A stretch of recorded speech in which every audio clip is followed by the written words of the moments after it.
Nous sommes le vendredi 22 décembre. Bonjour et bienvenue dans ce flash info de la mi-journée. Drame devant le lycée Branly de La Roche-sur-Yon. Ce jeudi soir, une lycéenne a été renversée par une voiture. Elle est décédée peu de temps après l'arrivée des secours. Une enquête est ouverte pour déterminer les circonstances de l'accident. Et le couperet est tombé. L'unique école de Saint-Martin-Lars en Saint-Hermine va fermer. Après 3 années de sursis, l'annonce a été faite par la direction de l'enseignement catholique de Vendée ce jeudi. Parents d'élèves, citoyens du village et élus se sont rassemblés pour protester et tenter de sauver l'établissement. En vain, le reportage de Cyril Guillet et Mathis Pires. C'est tout un village qui se déplace en soutien à leur seule école. À partir du 31 août 2024, les 2 classes accueillant 29 enfants fermeront leurs portes et 2 emplois seront supprimés. Mais malheureusement, oui, je vais perdre mon emploi, mais pour moi c'est autre chose en fait. C'est l'école du village, c'est l'école où ont été mes enfants et c'est d'autant plus l'école des enfants. On marche plus que sur la tête, là, on s'enfonce, c'est du grand n'importe quoi. Les parents d'élèves de cette commune de 426 habitants sont dans l'incompréhension. Pour eux, c'est une décision injuste. On a l'impression d'être oubliés parce qu'on est dans une toute petite commune, mais aidez-nous. Aidez-nous à la rénover, notre école. Pour moi, c'est une décision de citadins qui ne comprennent pas ce qui se passe dans nos communes et de ce que représente une école dans une petite commune de 500 habitants. Saint-Martin veut pas mourir ! Pour le maire de la commune, c'est le rendez-vous de la dernière chance pour sauver son école avec la direction de l'enseignement catholique. Je vais recevoir 5 personnes, dont monsieur le maire, c'est important. Voilà, puis après on redescendra ensemble et puis on discutera. Voilà. À la sortie, la décision est prise, aucune négociation possible. Aujourd'hui, je ne suis pas heureux de fermer cette école. C'est la commune qui va en subir les conséquences. Les commerces vont subir les conséquences. Donc aujourd'hui, je trouve cette décision inadmissible. Monsieur Nouvel reste sur ses positions, n'entend pas déroger à la décision qui a été prise au Kodiak. Et je pense que ce n'est pas une décision sage, en tout cas pour garder dans nos centres-bourgs une âme. En 98, ils étaient 9 élèves à Saint-Martin et l'école, elle vivait. Aujourd'hui, il va être 32 en janvier. Et vous la fermez. Là, on est en train de nous tuer et on a servi de tête sur le bûcher aujourd'hui. La direction de l'enseignement catholique n'a pas souhaité s'exprimer sur le sujet. Pour ne pas voir ses habitants partir, la commune envisage de créer pour la rentrée 2024 une école publique. Fin de la session budgétaire pour la région Pays de la Loire aujourd'hui. Il s'agit du vote du budget primitif pour l'année 2024. Il fera la part belle à la transition écologique avec un plan vélo complet, tant en matière de services location que des aménagements cyclables. 20 mesures autour du reboisement sont aussi proposées. L'exercice 2024 est marqué par l'apparition d'un premier budget vert dans les comptes de la région. Il classifiera toutes les dépenses selon leur impact sur l'environnement. En France, 2 millions de personnes âgées sont considérées comme isolées. 60 d'entre elles sont accompagnées en Vendée par les Petits Frères des Pauvres. Cette association a pour vocation d'améliorer le quotidien des personnes âgées isolées en organisant des visites à domicile, des rencontres et des sorties.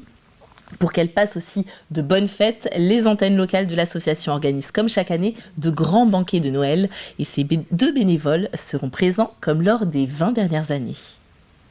À partir du moment que l'augmentation des gens, l'isolement des personnes augmente, au moment des fêtes, ça augmente aussi. Et c'est pour ça que les Petits Frères des Pauvres s'attachent à mobiliser leurs propres bénévoles. C'est des fêtes familiales, c'est des gens qui sont souvent en rupture familiale. Donc si les Petits Frères n'étaient pas là, ils ne feraient rien. Des gens qui marchent avec des déambulateurs qu'on arrive à faire danser, c'est que du bonheur. Passer un Noël avec les Petits Frères, c'est vraiment c'est chaleureux. Ça soulage la solitude. Oui. C'est aussi une solution pour lutter contre l'isolement et créer une chaîne de soutien, la Maisonnée des Petits Plus. À La Roche-sur-Yon, des étudiants partagent une grande maison avec 6 personnes ayant un handicap mental plus ou moins lourd. Tous passent une soirée commune par semaine le mercredi soir. Colline Davy était présente lors de la première soirée de la Maisonnée. Bienvenue dans la Maisonnée des Petits Plus. Voilà ma chambre, mon lit, mon bureau, le vélo, l'appartement. Voilà, c'est mon univers. Ici vivent 6 étudiants et 6 jeunes adultes avec un handicap mental. Un nouveau concept de colocation imaginé comme une solution pour que ces derniers puissent vivre en autonomie, détachés de leur famille. La maisonnée des Petits Plus, elle est issue de quelques familles qui se sont retrouvées, des familles qui sont parents d'enfants qui portent un petit plus, qui ont un chromosome en plus, qui ont donc besoin de protection et qui ont besoin aussi maintenant d'autonomie parce que comme ils sont jeunes adultes, ils ont envie vraiment d'indépendance. Les Petits Plus ont leur rythme, les étudiants ont leur rythme et de temps en temps, on se rencontre. Chaque semaine, une soirée commune est organisée. Ce soir au menu, gaufres, tartes et salades. Mais il s'agit surtout d'un temps d'échange et de rencontre pour ces colocataires qui vivent au quotidien à des rythmes bien différents. Ça nous fait un break, là par exemple, on est en pleine période de partiel et incroyable parce qu'en fait ça nous fait un break en plein milieu. Ça fait du bien de manger avec eux, de faire la fête avec eux. Généralement, on ne se voit pas. Nous, on a cours donc d'un côté avec donc nos licences, ça nous prend beaucoup de temps. Et faire justement des soirées comme ça avec les Petits Plus, ça permet justement de casser, d'une part, nous, notre quotidien d'étudiants, eux, de casser leur quotidien donc de Petits Plus et au final de vivre ensemble. Au-delà du repas, cette soirée est aussi l'occasion de partager de bons moments. Ce soir, ambiance cadeau de Noël. Tout le monde met un petit peu du sien et il y a les étudiants qui dansent le rock avec les Petits Plus. Il y a voilà, plein de petites choses comme ça qui sont très sympas. Il y a ceux qui sont plus dans la réserve mais qui vont rentrer en dialogue et avoir des échanges. C'est très chouette. Non, tout le monde a vraiment sa place. Demain, chacun reprendra son rythme partiel pour les étudiants, activité pour les Petits Plus, avant la prochaine soirée commune, mercredi prochain. Des images qui font plaisir à voir. Il était une fois un jardin un peu particulier. Le numéro 3 de la rue des Cormorans à La Chaume abrite une crèche autour d'une ambiance à la Walt Disney. Poupées, lumière, décoration foisonnent pour le bonheur de tous.